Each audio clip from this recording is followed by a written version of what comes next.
এই ভূমিকম্প কখন আসে?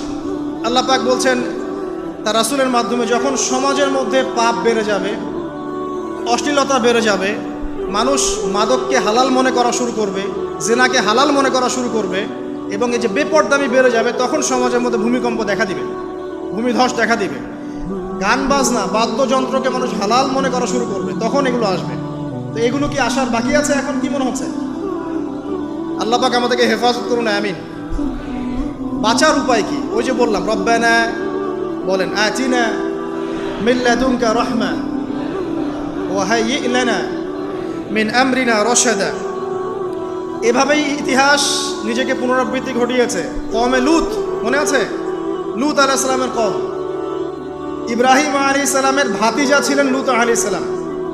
তাকে আল্লাহ পাক একটা কওমকে দাওয়াত দেওয়ার জন্য পাঠালেন, যেই কওম এমন পাপ করছে যেই পাপ ইতিহাসে কেউ কখনো করে নাই। ওই কওমের আগ পর্যন্ত পৃথিবীতে কেউই এই পাপটা কখনো করে নাই। কি পাপ? কে বলতে পারবেন? সমকামিতা। কি পাপ? সমকামিতা। এখন তো অ্যাভেলেবল দেখছি আমরা, এখন আর অ্যাভেলেবল দেখছি না। ছেলে ছেলে বিয়ে করছে, মেয়ে মেয়ে বিয়ে করছে। এবং বড় বড় কান্ট্রিজ যেগুলো আছে, আপনার আমেরিকা, ব্রিটেন, অস্ট্রেলিয়া, কানাডা, সব জায়গায় এগুলো হালাল। এগুলো হালাল। স্বাধীনতা, বাক স্বাধীনতা। আর আপনি চাইলে একটা মেয়েকেও বিয়ে করতে পারেন, ছেলেকেও করতে পারেন। আবার কোরআনে বলেছে ছেলে ছেলে সমকামীর কথা, কিন্তু এই যুগে এসে আমরা দেখছি মেয়ে মেয়েও সমকামী। সুবহানাল্লাহ।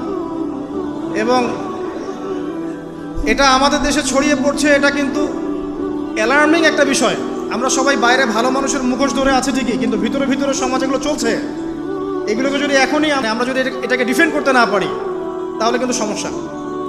আগামীতে দেখা যাবে যে আমাদের পরিবারের মধ্যে এগুলো ঢুকে যাচ্ছে, নাউযুবিল্লাহ।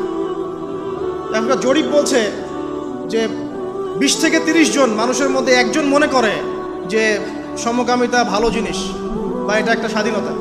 আগে বলা হতো যে এটা একটা মানসিক রোগ। আপনি 10 বছর আগের ডাটা দেখেন আর 10 বছর পরের ডাটা দেখেন, এখন আপনাকে বলা হবে এটা একটা বাক স্বাধীনতা। আগে বলা হতো মানসিক রোগ। তো এই কওম ছিল কওমে লূত। আল্লাহ পাক এদেরকে এমনভাবে ধ্বংস করেছেন যেভাবে পৃথিবীতে কোনো কওমকে আল্লাহ পাক ধ্বংস করেন না, কাউকে না। কিভাবে? আল্লাহ পাক 2 জন ফেরেশতা পাঠিয়েছিলেন, জিবরাইল আলাইহিস সালাম, মিকাইল আলাইহিস সালাম। তাদেরকে সুন্দর যুবকের আকৃতিতে পাঠিয়েছেন, সুন্দর সুন্দর যুবক। সুবহানাল্লাহ। এগুলো বলতে খারাপ লাগে যে এখন ছোট ছোট বালকদেরকেও দেখি বলাৎকার করা হচ্ছে না? নিউজগুলো পান না? আর আমরা এটা জঘন্য প্রতিবাদ করছি আসলে।